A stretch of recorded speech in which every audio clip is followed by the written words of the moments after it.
Hello. We're coming up to the days of vine in the Ogham Grove in a couple of days' time. And that old chestnut will come to the fore again. Some people say that vine isn't a native tree. It's not, the ancient Celts didn't have grapevines. And so some people substitute other trees like blackberry, and that's fine. But I wanted to make a video that explains that there is actually a rich history of the Celts and wine and vine and so on. And it's quite interesting. There's even some Romano-Celtic gods of the grapevine. So time to look at that and put some old things to rest. You know, the Celts loved wine and they were big on it. So I'm just going to bring up a PowerPoint presentation.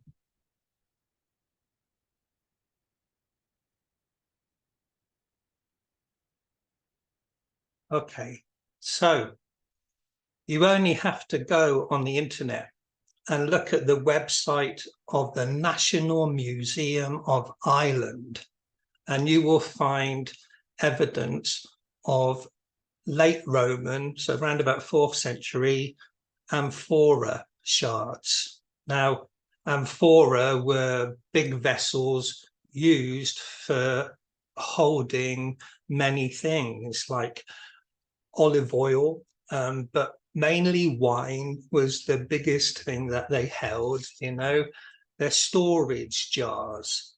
Now, what's interesting then is, so there is archaeological evidence of these Roman vessels finding their way to Southern Ireland. They were found at County Waterford. County Waterford is on the southern coast of Ireland, i.e. it's part of the Celtic sea trade. But wine had been a big thing of trade for centuries beforehand.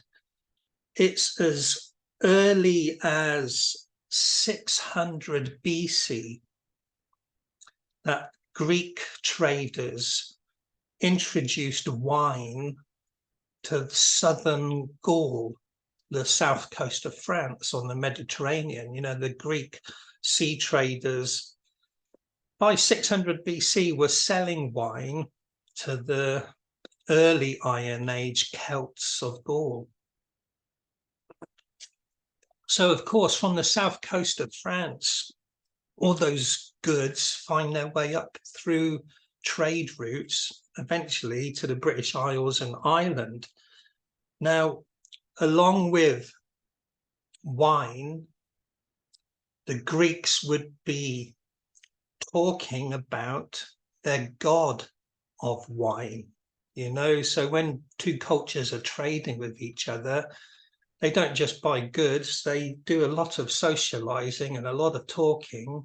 And, you know, along with the selling of wine, the Greeks would be talking about their god of wine, who's Dionysus to the Greeks. Now, Dionysus, of course, is much more than a god of wine. He's also the god of many things, but most importantly, ancient mystery traditions like the Eleusinian mysteries and stuff. So the wine is an inhibitor. It's a socializing thing. Trade is all about socializing and releasing one's inhibitions and making friendships, you know. But then it's also an intoxicant mixed with other interesting things like mushrooms and herbs, can become a visionary, possibly hallucinogenic brew, you know. So Dionysus and the madness and inspiration of his whole energy is there in the wine trade. So people, you know, the Celts aren't just buying this alcoholic drink. They would be learning about Greek culture along with that. Now, There is you can look this up on the internet too. There's a modern day writer called Susan Boyle who writes about wine, and she speculates that in Ireland at various ancient archaeological sites, there is evidence of what she says is wine-stained pottery. And if it's true, then this wine-stained pottery dates back to about 500 BC, which is about 100 years after the Greeks introduced wine to southern Gaul. So that all fits in quite nicely. You know, within 100 years of that, through trade routes, the wine finds its way to southern Ireland. It's not impossible. So that's there, you know. So, I mean, we're talking 900 years before the amphora shards are found in Ireland. That's a long time, but you know, it's possible. The Celts did a lot of big sea trading and things. So coming up to about 50 BC, on the south coast of Britain, there's a big promontory island called Hengistbury Head.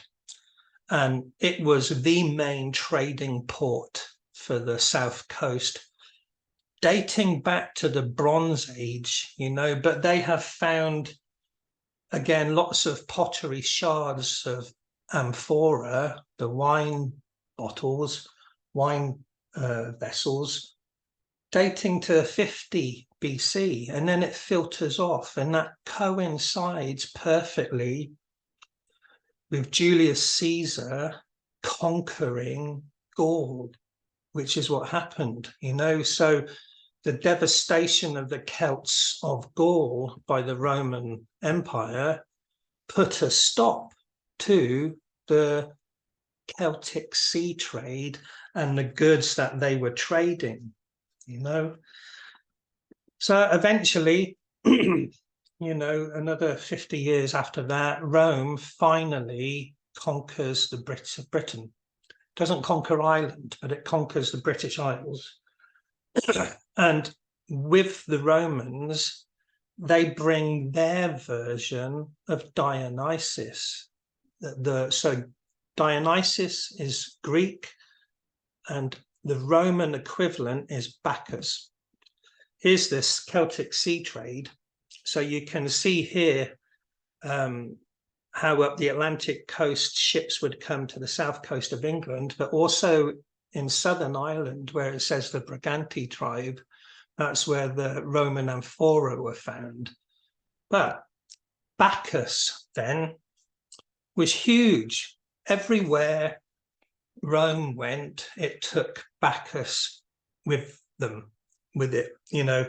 And again, just like Dionysus, Bacchus was also not just wine, but a figurehead of the ancient mystery traditions. You know, people weren't just getting drunk, that they were doing ceremony and ritual and having vision quests, and very, very rich culture that found its way to the British Isles, you know.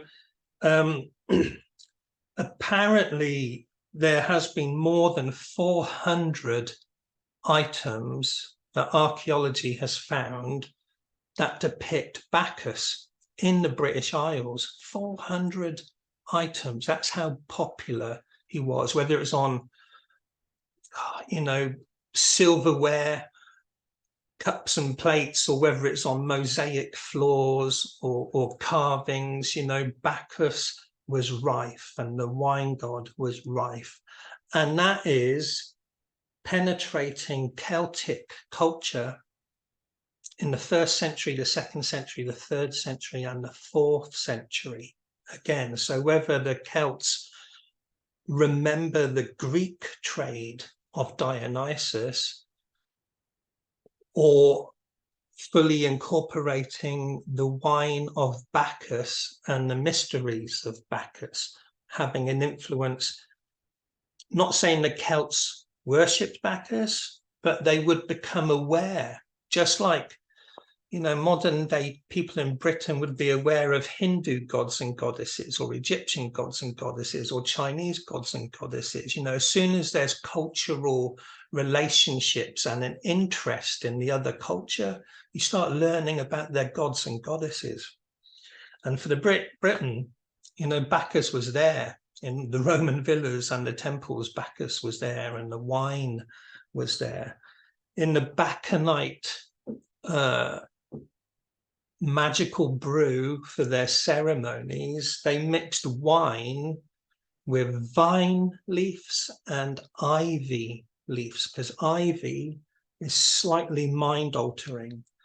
So that's quite interesting that in the Ogham, vine and ivy are right next to each other. It's suggestive of that bacchanalian memory or something, you know, especially as the third aicme leads to crater the wine mixing cup in the days of Broom.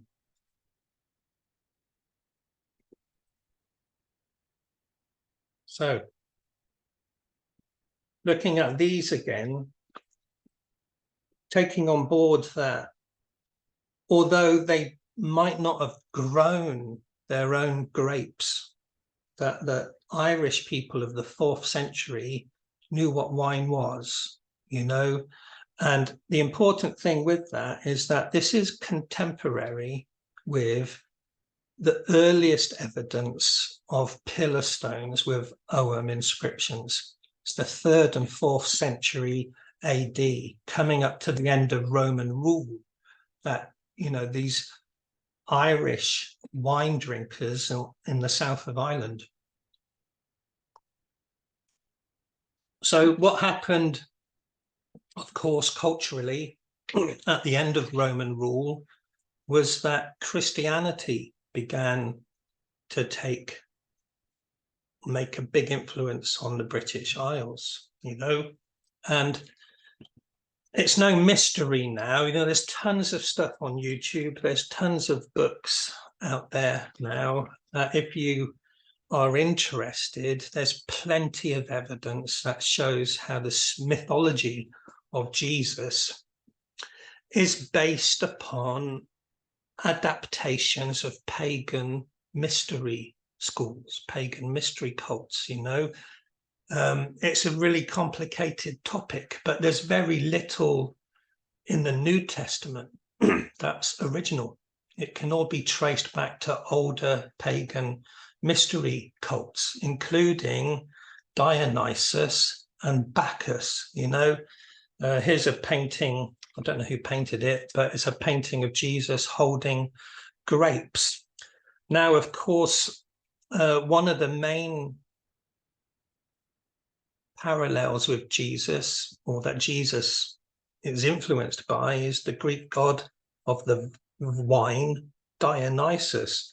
They were both born of a mortal woman who had been impregnated by a god. You know, they've got similarities in their stories. In the Gospel of John, Jesus actually says of himself, "I am the true vine." Here he is holding grapes. Of course, the famous story with the wedding of Cana is him turning water into wine for the wedding feast, you know. And I would argue that's what the third aicme is. Not Christian, but, you know, the wine and the ivy leading to Lunacy and the sacred marriage between Lu and the Summer Queen, corresponding with the constellation of Crater, the wine mixing vessel, is the stellar prototype of the Holy Grail, which of course is another Jesus thing. At the end of his ministry is the Last Supper, and he says, "This wine is my blood and this bread is my body," and so on, you know. So that leads you then into the Catholic Eucharist that happens at every Mass, where after their ceremony, literally, they believe they are drinking the blood of Christ, but it's wine. you know, so is he another wine god? You know, it's interesting. But the important thing of those observations about I am the true vine, turning water into wine, the wine becomes his divine blood when consumed, that you're actually drinking of the wine god, was important to early Christianity and the Celtic Church in Ireland, you know. So very quickly Ireland became Christianized, and for their Eucharist ceremonies and their mass they needed wine. You know, there's even the legend of Saint Columba, who founded a monastery at Iona, turning water into wine, just like Jesus. You know, that he pulled off that miracle. But wine then was very, very, very important to the Celtic Church and Catholicism as well. That, you know, eventually the Celtic Church faded away and everywhere became Catholic until the Protestant changes. So that leads us up to the year 731 AD, where in the north of England there was a holy devout man called the Venerable Bede, and in his writings the Venerable Bede said that of Ireland there was not any want of vines in Ireland, meaning that the place was abundant in vineyards. And that's according to the Venerable Bede in 731 AD.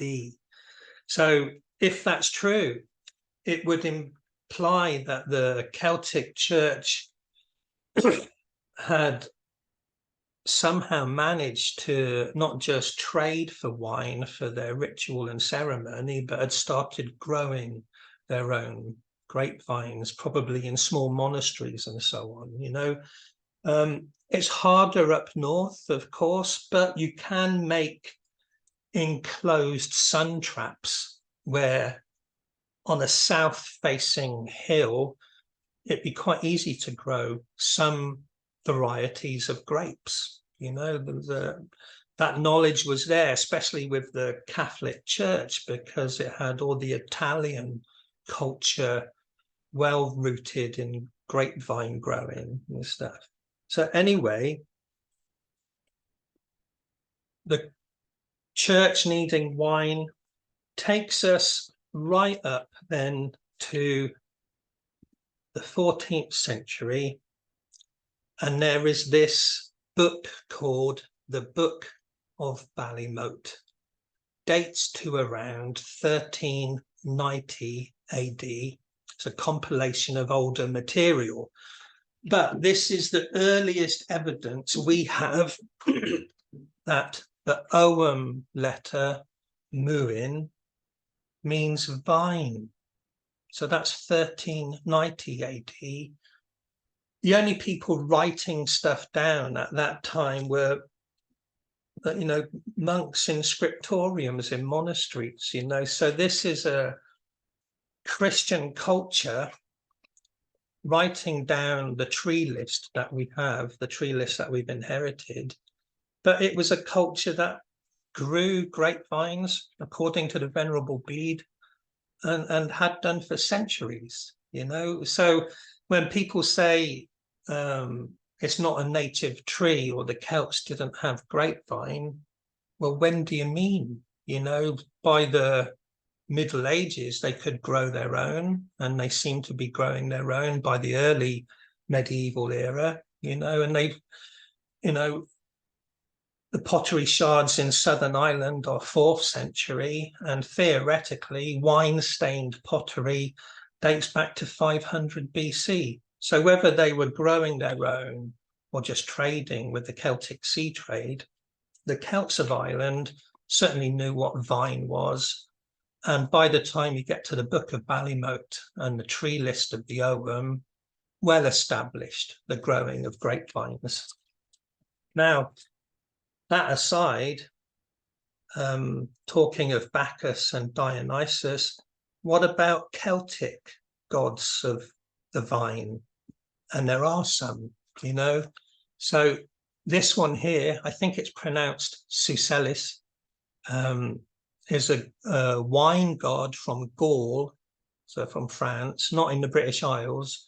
But Sucellis is reminiscent a bit of the Dagda, because Sucellis always is depicted with a very big hammer, and he holds a vessel. Now, Dagda has a great big long club and a cauldron. So they've got similar motifs, you know, it's interesting. Not saying the Dagda is the Sucellis, but the motifs are similar. Now, Sucellis, whilst not in the British Isles, he was equated with the Roman British god Silvanus, and Silvanus has plenty of evidence in the British Isles. Silvanus is always depicted with a kind of, he's usually naked, but he has a kind of cloak or a fabric over his shoulders. And in the fabric, there's apples and there's grapes and other things, but usually apples and grapes, which again is interesting because in the Ogham Grove, apple is next to grape, you know, so you've got apples and grapes are the symbols of Silvanus, you know, and then with Bacchus, you've got the vine and the ivy, which are side by side in the Ogham as well. So Silvanus is usually depicted naked.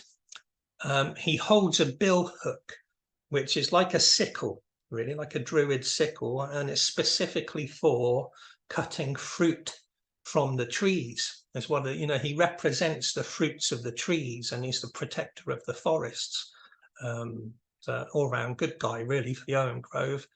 And he's usually always depicted with a dog as well. So simple motifs then, a cloak holding apples and a dog, and sometimes a bill hook, you know. But yeah, there's many statues of Silvanus that you can find on the internet. Here, you know, grapes and apples, and this one's holding a club instead of a bill hook, but the dog's there as usual. Now, in Yorkshire, there's a few inscriptions. There's no pictures, frustratingly, but there's a few inscriptions to a god called Vino Tonus, and he's equated with Silvanus, you know, so vino means wine, Vino Tonus, Vino Tonus. So that's in Yorkshire. There's a few inscriptions to him. The most common divinity that Silvanus is often equated with is the great god Pan. You know, they're both similar. They live, their habitat is the wild places. And here Pan is depicted with holding grapes in his hands and stuff, you know. So if Silvanus is a type of Pan, then there's going to be similarities with the antlered Cernunnos type figure as well, because Pan with his goat's horns can represent Capricorn, the winter solstice, the winter hunter, the antlers of, and all of that sort of stuff, you know. So trying to look through Romano artwork to see what the Celtic Silvanus would be. So there is a temple up on the River Severn, on the Welsh side of the River Severn, and it's the Temple of Lydney. And it was dedicated to a Romano-Celtic god called Nodens, who many people think is also Neith, N-U-D-D, Neith. The two Ds is T-H. That's the father of the winter hunter of Glastonbury, who's called Gwyn. You know, his full name is Gwyn ap Neith. Ap Neith means of Neith, is the son Gwyn, the son of Neith. So Neith's temple, or Nodens, Temple of Nodens is what the Romans called him, was also equated with Silvanus. So Nodens, or Neith, is a Silvanus deity. Here you can see Lydney at the top of the map. It's just to put it into perspective where we are. So it's just up the River Severn from Caerleon, and across the Severn you've got Sea Mills, which roughly is modern Bristol, and then Aquasulis, Bath. And Bath also had inscriptions to the forest goddess Nemetona. You know, she of the sacred grove, there's an inscription to her at Bath. So at Lydney, you've got Silvanus Nodens, Silvanus, and at Bath, you've got Nemetona, both of them forest deities. But coming back to Silvanus being the grapevine god, or god of the fruits of the trees, you know. Curiously, at Lydney, there are lots, or they found lots of wonderful little Roman statues of dogs, you know. So remember, Silvanus is always depicted carrying apples and grapes and accompanied by a dog. It might relate him to the winter hunter in some way, possibly, because Canis Major is there with the winter hunter in the winter hexagon. So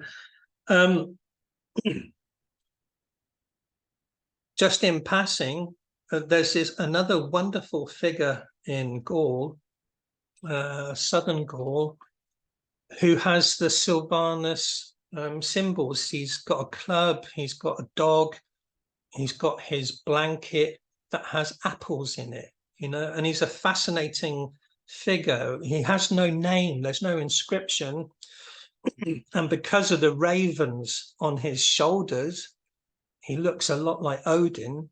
But this is Gaul in the 3rd century. It's not Norse mythology. But you know, there must be a commonality. There must be some shared folk story or folk belief between the Celts of Gaul and the Norse people. You know, there are many carvings of this bearded face and 2 birds in France of the 3rd and 4th centuries, but there's no inscriptions, so he has no name other than he's clearly a wanderer accompanied by a dog carrying apples. You know, he seems to be carrying a pouch too, so a pouch might be money. So he might be a Celtic Mercury figure. Yeah, interesting. So just to finish with the druid from the comics of Asterix the Gaul, the druid is called Getafix. And there's a lot in that. It's fun, you know. It means get a fix, like get your drugs, get a fix. But the evidence suggests that wine would be a major ingredient for a special brew that might be mind-altering or hallucinogenic or intoxicating in some way. And so the wine trading that the Celts did may not be purely for leisure and pleasure. You know, it might be that they had a more sacred or ceremonial or ritualistic need or requirement for it. You know, they had their own types of alcohol. They had mead, they made mead, and they made some sort of beer. You know, there's a famous ale made out of heather. There's a heather ale. So they were ate when they had apples anyway. They had crab apples, so they could make a type of cider. You know, so you know. But along with the Greek culture and the Roman culture, and their mystery traditions and the special brews of those mystery traditions, I think that is the reason vine is here at the beginning of the third aicme. You know, the third aicme is vine and ivy, which were mixed together in the Bacchanalian mysteries, their special brew. It's born of apple, summer solstice. So there's apple and vine, which is what Silvanus is always carrying. He's always carrying apples and sometimes grapes, but the fruits of the trees, some sort of hybrid of wine and cider. And ivy, then, the mind-altering ingredient, along with other things like mugwort and, you know, all the knowledge that Druids may have had, would make a special brew for the sacred marriage that's going to happen at Lunacer with the Summer Queen, you know, and then 9 months after the honeymoon night of Lunacer, the golden child is born at Beltane, and then a new May Queen becomes Summer Queen, and so on. And then following, you know, at Broome, your constellation, corresponding constellation is Crater the wine mixing cup. So I don't believe any of that is accidental. You know, the Celtic Fire Festival of Lunacer lining up with that heavenly wine mixing vessel that corresponds with the cauldron of Ceridwen and the cauldron of Muin being opposite the older tree and Bran. None of that is accidental, and it totally makes sense that this aicme should begin with grapes and the grapevine when the main constellation at Lunacer is the wine mixing cup. There's a no-brainer to my mind. And then, of course, we're into blackthorn and elder, you know, fruits of the trees, which have big medicines, of course, but more importantly, the Celtic equivalent of Demeter and Ceres, mysteries of Ceridwen, and so on. So by the time you get to the tree list of the 14th century, on the one hand, written down by theoretically Christian scribes, but it's also the emergence of the Irish bardic tradition, you know. So the Irish bardic tradition was Celtic in origin, heavily influenced by Christianity, and also influenced by awareness of the ancient mystery traditions. You know, lots of heresies in Christian history where various groups of people like the Knights Templars and others, you know, they were getting interested in heretical beliefs, or they were understanding that, you know, the New Testament is just you know, a reenactment of older mystery traditions. And maybe the Celtic Church saw it that way. You know, very early Christians are what we call Gnostic Christians, and they were very much about trying to achieve self-gnosis, you know, trying to find the divinity or eternity within oneself, and so on. A bit like Buddhists trying to attain Buddhahood. It was only after the Gnostic Christians that, you know, the Catholic Church turned religion into a kind of corporate control power thing, you know.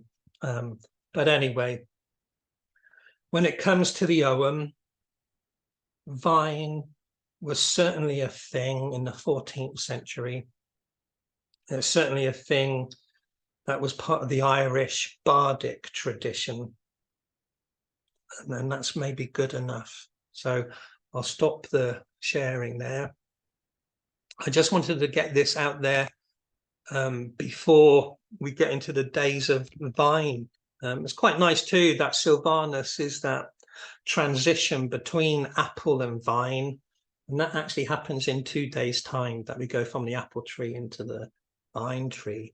And yeah, I'm a bit of a lightweight, really. I'm not ever been into big, heavy drugs or anything like that. A bit of alcohol in my youth, too much booze in my 20s. But other than that, I'm quite a lightweight, although I did try some fly agaric mushrooms last winter. But yeah, I'm interested in exploring how, well, I forgot to mention, you know, that the temple at Lydney, where Sylvanus Nodon's Neath was, there's 3 rooms there that archaeologists believe were used as dream incubators. That is, the people went there to have sacred dreams, maybe to get visions of the other world or something, you know. But it's interesting then that, you know, the temple at Lydney, it's more than a temple. It's kind of a dreaming sanctuary, a place to have visionary dreams. And I do believe that visions can be had completely sober all the time, you know, but sometimes, just like in South America with the ayahuasca things, you know, maybe on certain very serious times and places, you need to go deeper into the other world, you know, and there's a risk of not coming back and all of that kind of thing, you know. So that's there in Celtic lore too. So, you know, were there special brews for seeing through the veil, you know, and how safe are they?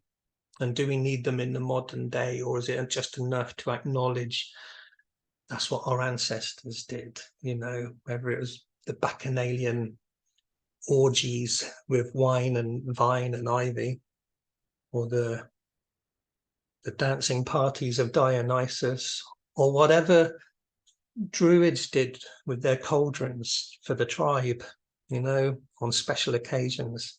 Anyway, things to think about in the 3rd aicme, the fruiting time of the year.